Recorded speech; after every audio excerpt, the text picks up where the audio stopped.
wa sallam di la nuyu oustaz bi tey di la ziyaara di la jox sa wàccuwaay di la feddali sama kóllëre di nuyu sama kilifa yëpp ñu ma bokk ci plateau bi ak ñu nar a ànd di waxtaan ci thème bu am solo bi nga indi tey man du ma ci njëkk a jàng mooy wane na ni que société bi am na cassure ndaxte dëkk boo gis war na am la dara loo xam ni ñoo ci wax a ànd mais li wane ni que Dakar Sénégal war nañu xool bu baax suñu société am nañ ay cassure yi xëy na bari na te dañu ko gis ci fin bi mais il faut ñu xool aussi société bi pour ñu mën ko construire suba ci lan la ñuy ànd mais loo gis rek Sénégal yi am nañu ci amul donc loolu dafa wane cassure te cassure boobu aussi ci ginnaaw war nañ ko mën a jàng lu bari parce que projet de société bu amee bu fekkee nit yi ànduñu ci tabax réew boobu pour ñu tabax ko day difficile donc xol yi dañuy gaaw a jóg ku nekk day wax lii la wala lii la dafa war a tàng wala dafa war a sedd mais ndox day tàng day sedd léeg-léeg mu nugg donc c'est pas toujours nit yi dañuy amee xol di demee xol lu ñu demee tuuti xel waaw surtout bu fekkee ay mbirum jàngale la ñuy wax du mbirum dóor du mbirum lutte du mbirum nu mu tudd loo xam ni mbirum xel la ñuy wax affaire u jàngale comme bi ñu koy analyser dañ ko wax analyser avec des arguments yoo xam ne xel moo ko indi ñu bàyyi nag suñu xol yi ak suñu pas-pas yi ak suñu féetewoo ñu xam ni rek que képp koo xam ne jàngalekat nga war nga am éthique ak honnêteté intellectuelle balaa ngay dugg ci loolu c'est pas pour neex Masamba wala pour neex Mademba sinon yow jàngalekat boobu loolu mënootuloo nekk jàngalekat ma la mooy sama premier seetlu li ma ciy wax nag taxaw bi mu ci mën a taxawaay effectivement taxaw jàngalekat la parce que man demuma ci daara mosuma dem daara mais samay rak ak samay rak yu góor ñoom dem nañ ci daara kon bu fekkee wax rek ci daara ku nekk xam nga ci parce que société bi ñëpp xam nañ ci man sama doom am na benn instant yóbbuwoon nañ ko daara mais nekk ñu fi pour wax man sama idée ku nekk ak sa idée comme li mu wax ku nekk nañ ko bàyyi mu wax li mu mën a wax man en terme de jàngalekat laa mën a taxaw man déjà dama def jàpp ne que débat bi dañ ko faussé depuis le début parce que éducation daara dafa am particularité dafay comme lu mu alaaji bi waxee suñu imam bi dafay yar di éduquer xam boo ne yar rek wolof la ñuy wax xam nga dafa parce que soo bëggee wax ay terme tubaab si une société boo xam ne genn wàll gi wolof dégguñu tubaab boobu toujours day indi ay jafe-jafe moo tax problème définition mots yi mooy indi problème bi même bu ñuy wax modernisation des daara problème mu mots yi mooy indi ay difficulté suy ne yar man su ma ne yaral ma ko mais la laa ci xalaat mooy nga defal ma ko xam-xam en même temps nga éduquer ko yar su wolof bu ne jox ma yar bi waaw jox ma yar bi c'est donne-moi le bâton mais pourtant jàng tubaab bi moom doo école bu fekkee nit ki dafa lay xale bi jàngul dañ koy exclure kooku waxuñu la nga éduquer ko kooku dañ leen nga instruire ko donc li déjà mu particularité daara bi dafay instruire di éduquer parce que dafa ko jàngal xam-xam ba pare jox defar sa jikko donc léegi taxawaayu ustaas bi moom benn instant dafay nekk éducateur benn instant bi mu nekk ku joxe xam-xam kon dañuy woo xool man je ne parle pas de ustaasu daara bi man je parle de l'éducateur parce que li éducation la ñuy wax li moo la nekk n'importe où yaa dafa tombi rek mu nekk ci daara bi bu ñu ko bëgg a def amalgame ak jàng daara bi day indi problème parce que problème bi c'est pas jàng alxuraan bi parce que wax nga ko nangu ngeen ko foofu daara boobu macha allah sur 300 taalibe xëy na 2 wala 3 ñu am problème li leen laaj en termes de jàng matale nañ ko donc du jàngale bi moo am problème du instruction yi moo am problème kooku dafa am ñoo xam ne dañ leen waroon éduquer léegi nañ génn si ëtt daara bi mënoon nekk feneen mais dafa toog bi mu nekk daara amalgame bi ñuy def da kooku bu ko def ustaasu daara bi foofu laa wax depuis le début dañuy fausser le débat éducateur la woon mu am benn élève mu am kenn koo xam ni parents yi ñoo ko ñëw ne ko yaral ma ko jàngatuñu de daf ko yaral ma ko ñu bàyyi jàng alxuraan bi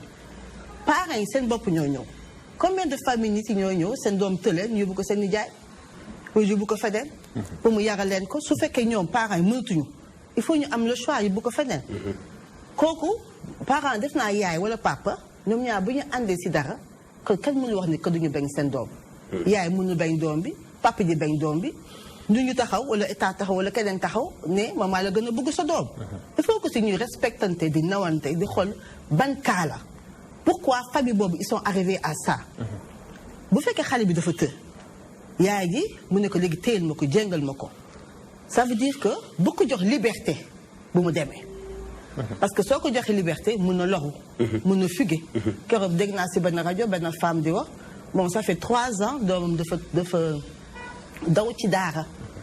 gisatu ko. 3 ans ne la tourna dafay ñëw sax si hôpital sax chaque fois day feebar chaque fois day feebar à la fin ma ne ko mais soxna si yow lan mooy sa vrai feebar. mu ne ma ne sama doom moo réer ñetti at a ngi nii. te avant lii sax la woon. c'était l'année dernière. ba léegi léeg-léeg moo tax bu li amee daf ma ne ma ne si ma téye woon sama doom sax moo ma gënal ma xam si lu mu ne. loolu c'était une parenthèse. léegi pour wax ne que xale bi lu muy daw mooy problème bi. ñu indi ko yow indi la benn xale ba xam ne fay daw papa jax yaay mënuñu ko téye. léegi yow da ngay fuir sa responsabilité parce que yow da ngay yar da ngay instruire di éduquer. yow da ngay fuir sa responsabilité ne ko sa doom la téye ko. mais bu mënoo loolu du la ko indil. non su ko mënoon a yar mën ko téye du la ko indil. donc bu ko indee mooy xale bi dañ ko def dara loo xam ne pour mu bañ génn la mu bañ sànku xëy na mu daw xëy na doo xam ndax mu ngi dund doo xam ndax mu ngi dee ndaxte xale la et y a beaucoup de danger. léegi bu fekkoon yow da nga am sa kër ba xam ne am nga bunt bu ñu caabi mu nga ko caabi si benn bunt. am na ay cellules am na fii ay kër yoo xam ne xale dañ leen jox bul génn bëgguma nga génn dans la journée wala tout un mois ñu punir la doo génn entrave de liberté la ku nekk li nga am ngay entraver la liberté. l'essentiel bu mu génn waaw bu fekkee yow sa kër am nga buntu boo xam ni da nga génn la jànq bi kii wax naa ko bu mu génn gardien bi mu ngi foofu buntu yi elles sont blindées mais doo ko soxloo jéng parce que xale bi système yi ça l'empêche de sortir. bu fekkoon tey moom daara bi am na espace boo xam ni mën nga am benn néeg boo xam ne mu nga fa teg taalibe parce que l'essentiel c'est que dañ koy protéger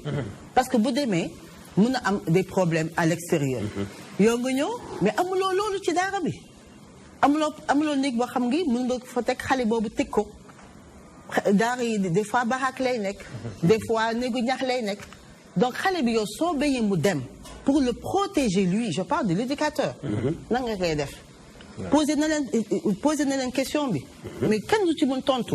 mais c'est quoi léegi ban solution ngeen ko am léegi su fekkee système juridique bi amoon na maison de redressement Fort B def naa c'était pour les jeunes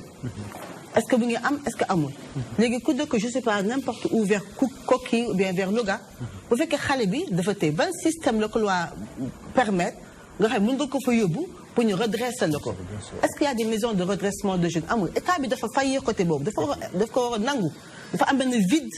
juridique bien dafa am benn vide ba xam ni bu sa doom tëwee amul kenn koo xam mën nga ko fa yóbbu ko ci daara des fois nit yi dañuy yóbbu seen doom ci daara même pas pour jàng alxuraan bi mais parce que dañ koy tiitalee xale yow boo jàng mu yóbbu la ci daara ba xale bi des fois day jàng parce que dafa ni mais je vais pas partir au daara donc c'est pas ñi fa yóbbu ñëpp que xam-xam bi moo tax seen parents yi indi leen parce que papa ji bu fekkee il faut mu xëy liggéeyi yaay ji bu fekkee il faut mu xëy liggéeyi nga xam ni moom mënu toog ci kër gi xëy na yar bi am na problème keroog maa ngi dégg benn documentaire France 2 ñu ni au Sénégal chaque jour nit yi dañuy daw pour ab lu ñuy lekk donc toi bi ñoo ko wax que ñun suñu activité si donc xam ku nekk kuy ut looy lekk yow ak mënuñu la wax ni que yow war nga yar sa doom mais bu fekkee da nga yow tu n'as pas les moyens il faut que nga dem liggéeyi soo amee benn doom mun na baax boo amee ñaari doom mun na am boo amee 5 doom am ñu la ci të boo amee 10 am 2 ñu la ci të boo ci amee 20 am 3 ñu la ci të c'est loolu xam ngeen ko ce sont des proportionnels mun na am 100 doom ñëpp baax ce n'est pas je suis d'accord li jox c'est pédagogie mais problème bi du problème pédagogie problème mu comportement la problème bii nii am nii du problème mu pédagogie bu ñu jaawale kii pédagogie bi sëñ daara bi matale na ko problème mu comportement la ndaxte dara wóoruñu xale bii doon daw kenn xamul niveau mun na am jàng na ba mokkal mun na am de fin de vie instruction arabe bi kan mun na am il est très avancé mais xëy na egg na âge boo xam ni xëy na am na yeneen tentation ba bëggatul toog xale bi jàng école française nga xam mun na jàng mais bëggatul jàng fekk am na xelu jàng ak mu daal di bàyyi quelques années ak mu ni amoon naa pourtant xel de. kan waxul ni que pédagogie problème mu jàng bi du problème mu pédagogie ça n'a rien à voir avec la pédagogie. dañu d'accord parce que man jàngalekat laa d'accord naa si pédagogie man tey su ñu amoon tey benn étudiant bu am problème. de côté bu fekkee dama koy exclure sama cours ñu dem yari ko feneen. mais sëriñu daara bi daf ko mais dañuy xam que sëriñu daara bi dafa nekk jàngalekat ak éducateur. tandis que tey même tey école primaire sa doom des fois da nga gis xale boo xam ne dafa am de bons résultats. ñu ne ko exclu pour mauvais comportement. mais kon du problème mu pédagogie. problème mu xale bi du problème pédagogie bi c'est un autre problème. bi c'est un problème de comportement du talibé. qui n'a rien à voir avec la pédagogie du côté instruction mais côté comportement amul ko yaral mu koy yaral mais sëñ daara bi moo war a ñëw wax xale bi pourquoi il a fait ça ñu xale bu na wàcc na alxuraan mu na am pédagogie bi mate na kon côté boobu daal am na koy dem ba bëgg a mokkal mu daw yeew bi ñu ko yeew comme li nga wax dañoo bëgg mu mokkal parce que dem na bay tëri par juróomi hisib commencé di daw voilà ñu forcé ko mu yeggalaat yi côté boobu nañu ko def je suis d'accord si lu ñuy wax pédagogie ànd naa mais bu ñuy déplacé pour man problème bi c'est pas un problème de pédagogie deuxième bi responsabilité bi effectivement ñett ñëpp ñoo responsable état bi sëriñ daara bi ak parent bi mais c'est kan mooy premier bi xam nga tey premier bi man état bi laa koy jox pourquoi parce que yow ñu jàngal nit ki obligation la xam nga état soo demee en Europe ou aux États-Unis l'enseignement il est gratuit et de qualité parce que dafa nekk ndoddu état bu ñu arrêté ni ndaxante suñu bopp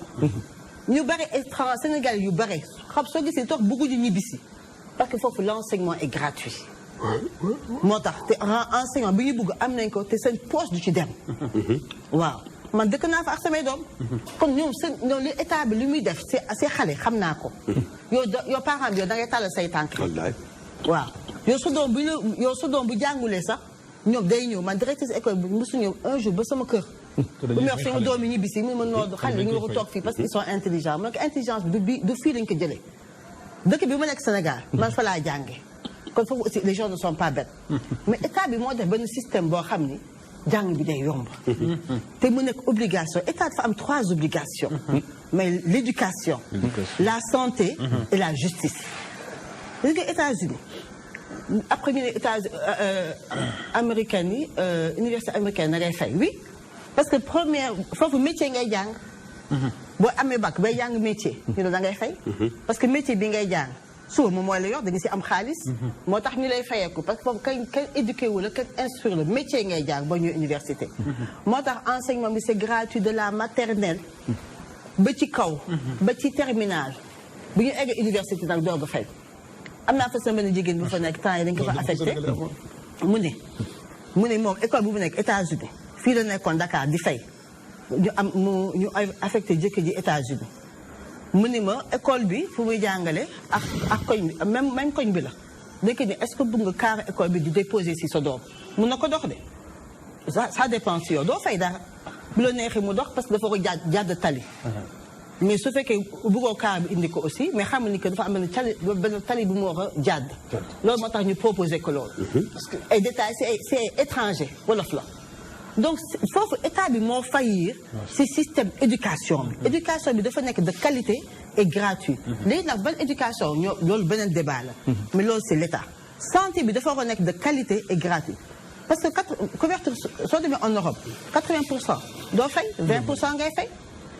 mais bien suñu impôt yi ñuy fay ça sert à quoi suñu impôt yi dafa war a ñëwaat dans l'éducation mais mënoo di fay di liggéey di fayeeku di fayal sa doom jàngam bu baax boo feebaree nga fay encore boo amee justice bi aussi négo état bi moo war a def que justice bi yow doo xalaat ni est-ce que dama pauvre ba kenn ma rendre la justice à ma faveur ou bien est-ce que je suis riche loolu état la moom ak ñi rendre la justice mu def dans des conditions que kenn du leen mën a corrompre loolu mooy rôle état ba pare bu état bi bu fekkee nag après parent bi mooy ñëw sëriñu daara bi ak parents yi après deuxième bi responsabilité c'est le parent bi indi doomam mais parent bi dafa fekk dans un Sénégal on n'a pas le choix bu fekkee yow sa doom dafa bëgg jàng alxuraan yow état bi même ñu jàng tubaab bi sax parents yëpp a ngi jooy. parce que scolarité yëpp a cher. lépp a ngi li ngay liggéey yaa ngi koy fay si sa ay jàng doom. waaw loolu aussi baax ko si société bi. parce que man li ma war a jàppale Jean du ma ko mën a jàppale parce que yëpp maa ngi koy fay si samay jàng doom. kon loolu c'est difficile pour tout le monde. bon léegi nag kii am moyen ni man damay dem si daara boo xam ni sa école n'importe quelle école boo xam ni mën nañu jàng alxuraan ak jàng tubaab bi. kooku am na moyen. kooku dañ koy menacé sa doom dafa war a ñëw 8 heures sinon ñu dàq ko dafa war a ñëw 8 heures et quart sinon dàq ko sinon lii sinon te pourtant yaa koy fay sa xaalis. di doo pour bu jàngale sa doom sëriñu daara bi doo ko fay dara mais ñi am moyen duñ dem ci daara yi généralement ñi amul moyen ñoo dem ci daara yi nga xam ne amul le choix. sëriñu daara bi bu ñëwee aussi am na responsable donc il est responsable il n'est pas responsable parce que alquran lay jàngale moom mu ngi jàpp ni que xëy na. man naa jàngal alxuraan yàlla fay ma. bokkul ak ki nga xam ni dafa ni man naa jàngal français yàlla fay ma loolu amul. mais lii nag mentalité sëriñ daara bi après dina am ay comme business la ci biir daara yi toujours dina am koo xam ne dafa ni man naa ñëw mbubboo daara. mais man su ma nee daara les vrais daara yi nga xam ne ñooñu vrai daara.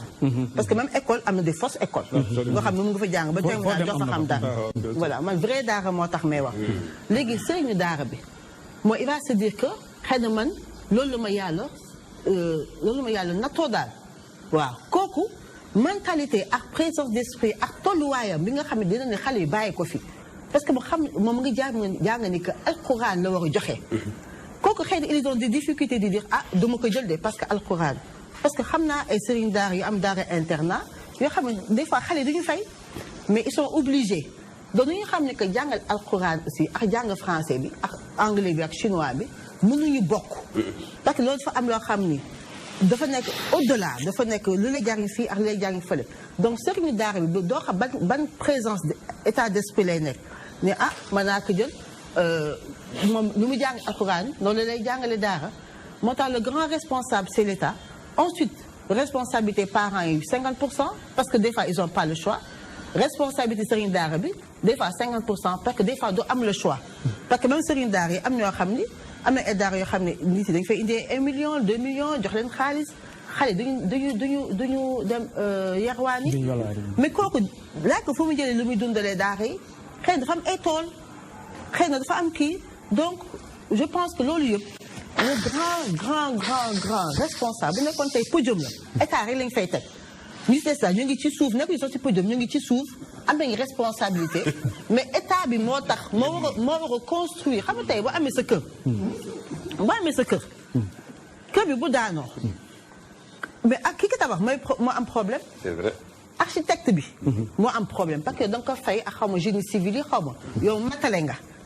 waaw léegi bu fekkee yow état bi moom architecte bi moom moo ko teg les fondamentaux moom moo ko teg espace yi moo war a teg yëpp moo war a def ni man war naa def ay daara de proximité comme ça xale bi bu dëkkee fii mën na dem si daara bi fii loolu c'est le rôle de l'État naka la koy organiser daal. jërëjëf docteur mel na ni séddale nga responsable mais état ci ëppale. buñ la déggee mel na ni parent bi am na ci daara bi am na ci mais état moo ci ëppale ndax moo war a séddoo jàngale. mën nga ko natt comme ni nga ko tuddee architecte bi nga jox sa bâtiment mu war la koo tabaxal war ci def faire 10 defal la faire 5 kooku mooy responsable. kon mel na ni buñ la déggee responsable partagé mais gën na. lu fekk di nga xam ne ñi fi nekk ñëpp dégguñu français. ba indi benn benn changement. mais lakkale loo xam ne mën nañu ko comprendre. parce que boo nee daara moderne. oustaz bi sax ci boppam ma xamul ndax mën na ko nangu wala mën na ko nangu mais moderne bi déjà xamul lan mooy moderne. parce que moderne dafa vaste soo dee dafa moderne. parce que defaraat daara bi mu rafet rek. loolu taxul rek taxul ñu wax moderne. parce que boobu mun nga wax damay restaurer. ou bien damay réhabiliter. mais si moderne bi lan nga pourquoi tubaab bi ne naa ngeen modernisation. est-ce que li ñuy fay jàngale mooy moderne. est-ce que technique enseignement bi est-ce que ordinateur la ñuy jàngee. est-ce que li ñuy jàngalee mooy moderne. lan moom moderne. est-ce que structure bi mooy moderne. c'est pas ma yóbbu la fenn di la jox ngay lekk di la jox nga naan mais modernisation boobu dañu war a xool ñoom lan lañ ci mën a lan lañ ko déggee ñu traduire ko en wolof wala en langue nationale yi ñi nekk ci daara yi comprendre lan la ñuy fas yéene ñëw ci daara ko sax suba ñu ne ah yow li nga ma waxoon mais suba dina ne ah yow si d'accord nga si modernisation bi. Donc il y a beaucoup de choses yoo xam ne mën nañu ko dugg si modernisation bi. mooy premier problème. Deuxième problème mooy daara école la. daara école la. lan la ñuy reproché woon daara yi mooy nit yi mën na fa jàng ñu ne dangay dem ba bàcc alxuraan te doo am métier. loolu moo doon indi si li indi daara moderne ci la. waaw doo am métier. mais état bi bu bëggee ku génn si daara bi nekk médecin wala nekk architecte wala nekk juge possible na. parce que am na langue bu mu jàngee pourquoi duñu def arabe bi mu obligatoire ki jàng alxuraan comprendre arabe bi. moom mën na léegi su continuer fi Dakar ak lu ñu ti bari yaa oustaz tey mën na am université boo xam ne université bi arabe lay jàngale. yow ngi am nga sa wolof am nga sa pulaar am nga sa arabe nga dégg nga sa médecin boo ñëwee si hôpitaux yi fii. nit yi wolof la ñuy làkk maladie fii wolof la ñuy làkk wala ay séeréer wala ay tukulóor la ñuy làkk l'essentiel nga am benn diplôme boo xam ni yow di état bi na ko reconnaître parce que problème mooy kan mooy jàngale ci daara moderne yi suba parce que loolu c'est un grand problème moo tax daara moderne yi il faut que ñu def nànk parce que bi suñu juumee si fondation bi rek tolle lay indi suba. Sénégal déjà amuñu cohésion dañu def attention. yow mode offre éducationnelle nga indi bu bees. offre bi ñu amoon abri provisoire ba léegi gaa yaa ngi koy kaas. grève enseignants yi ba léegi gaa yaa ngi koy kaas. suba bu fekkee daara yi ay enseignants état bi di fay bu ñu ko grève bu ñu defee ay syndicats kan mooy perdre alxuraan mi mooy perdre. parce que ñoom tamit état bi moo leen yor. kan mooy jàngale naka la leen di évaluer est-ce que dañ leen di repêcher. est-ce que mathématique bi moo nekk coefficient 4 alxuraan mi nekk coefficient 1 maanaam loolu da lu ñuy fooyee dafa am ay question de fond ci biir yoo xam ne dañ ko war a xool. yu war a leer la dafa war a leer dafa war a leer parce que nekk lu ñu war a fooyee. léegi est-ce que jigéen ñi kese ñoo fay est-ce que góor yi kese ñoo fay jànge parce que bu fekkee daara boo xam ne am na jigéen am na góor. kon léegi lan la ñuy sol. ban tenue la ñuy sol parce que bu fekk islam nga fay jàngi de nga fay moo tax nga ni man ma bëgg moderniser soi-disant daara yi kon xale bi dafa am lu ma jigéen bi am lu ma war a sol kan moo ko koy jëndal bu fekkee ñooñu amuñu moyen ainsi de suite léegi dualité programme bi man sama programme daara ak yow sa programme tubaab ñuy jàngale science naturelle yow ngay jàngale loo xam ne affaire u sëy la loo xam ne man estimé naa ne que xale boobu waxu ko jàng âge boobu ñu bokk benn programme ñaari enseignants différents ki jóge fee dañu xoolaat bu baax lu ñuy def dañuy xool enseignants yi nekk ci daara bi xool ñooñu xam ne jàng nañ daara ba pare naka la ñuy tàggatee ci enseignement moderne ndax dañ koy jàngale mathématique ndax dañ koy jàngal kii moom ba léegi ou bien ñu ne kuy jàngale ci daara bi ku bëgg jàngale ci daara moderne yi yow da nga war a jaar daara ba pare pour ñu xool donc man je pense que y a jërëjëf docteur waxtu yi dam nañu gan kàddu ngay tàggatoo man dama war a tàggatoo daal c'est simple mooy damay dégg toujours ñu wax Sénégal émergent ma damay wax Sénégal émergent pour qui parce que bu fekkee problème bu ndox bi problème la électricité problème la diine bi problème la ñu ngi tabax Sénégal kon kan lañ koy tabaxal parce que du société bi nga xam ne tas na ba pare lañ koy tabaxal kon chaque fois dem ni Sénégal émergent bi ñuy tabax autoroute yi di defaraat Sénégal muy rafet pendant ce temps société sénégalaise yi mu ngi normelu pendant ce temps Sénégal yi muy gën a mu ngi gën a ndóol pendant ce temps Sénégal yi ñu ngi gën a xaajante ak ñoom